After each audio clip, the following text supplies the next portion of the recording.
Hey look, an intro, that's different.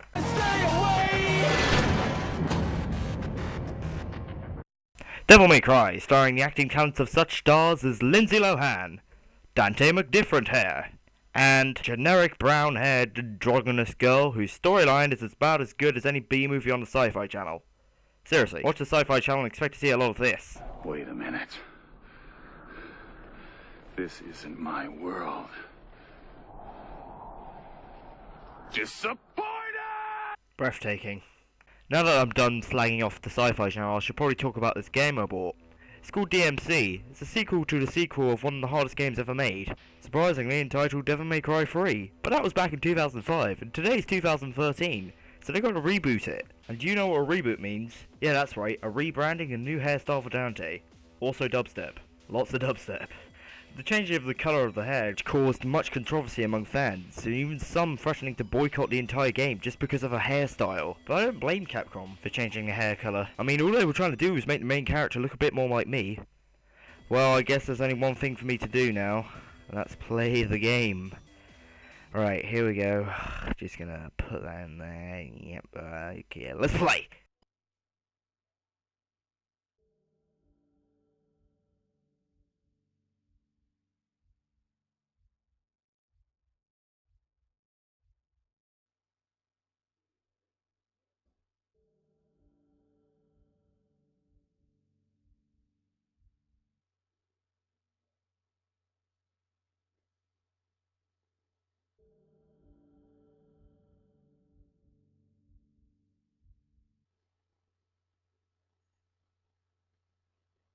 This goddamn loading screen goes on for hours.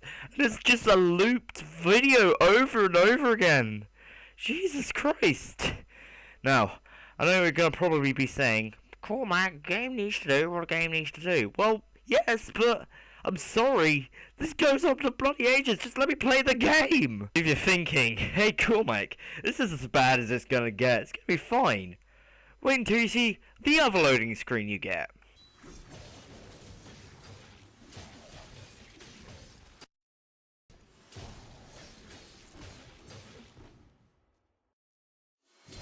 My favourite thing about this loading screen is how it makes you feel like the developers are just taunting you with the actual game.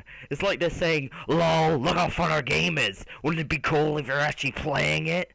Jesus, it just goes on. Just let me play! Game decides that you can play it. You get three choices of difficulty: human, devil hunter, or so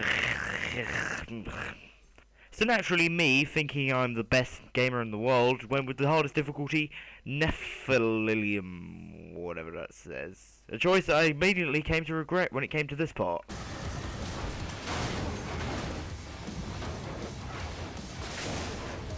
Since I was going for a no death streak, evidently dying like that made me feel a bit like this.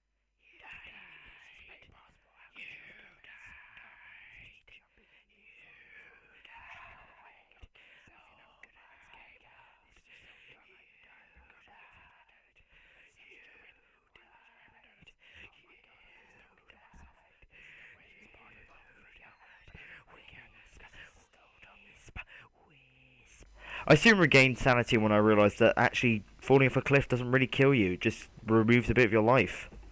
But that was all about to change, for I had to begin Mission 3. Mission 3 begins with a little cutscene. Just kidding, a long cutscene, with backstory involved. Character backstory, the worst kind of backstory there is.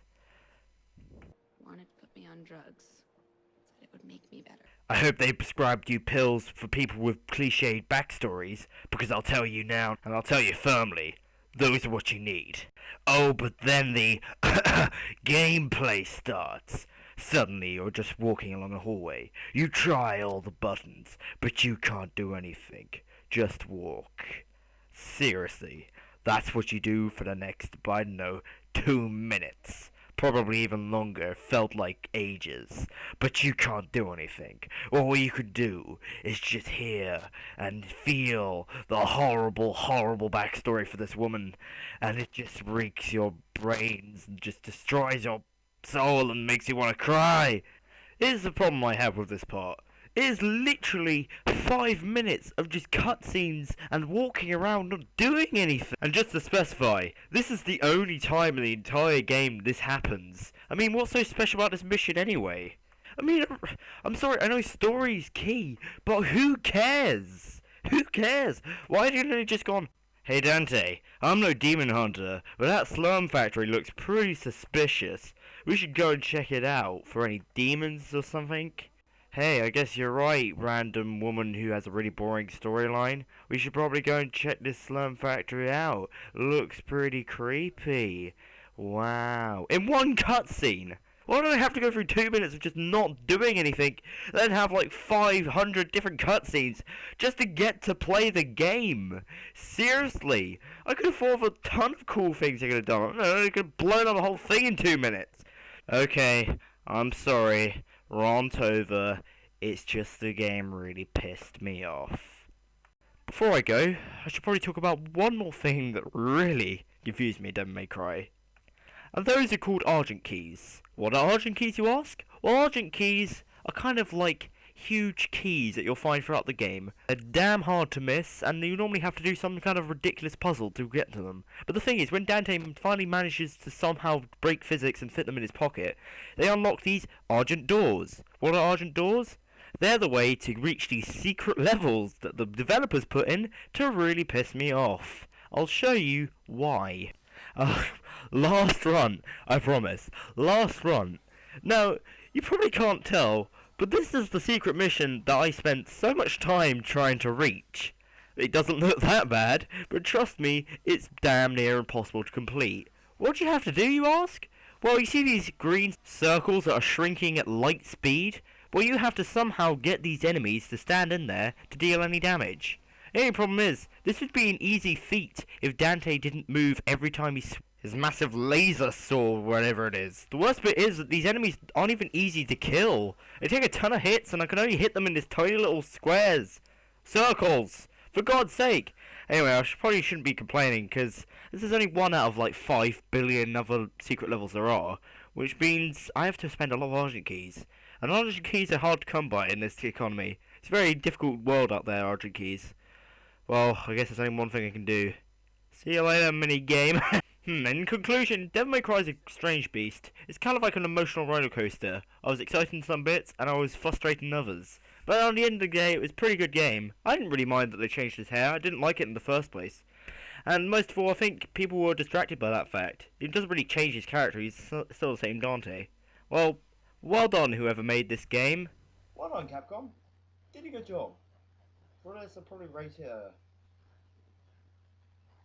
8 out of 10. Am I good at editing? Am I good at editing? I think I'm good at editing.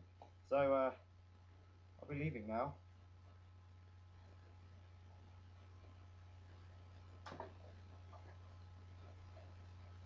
Get out.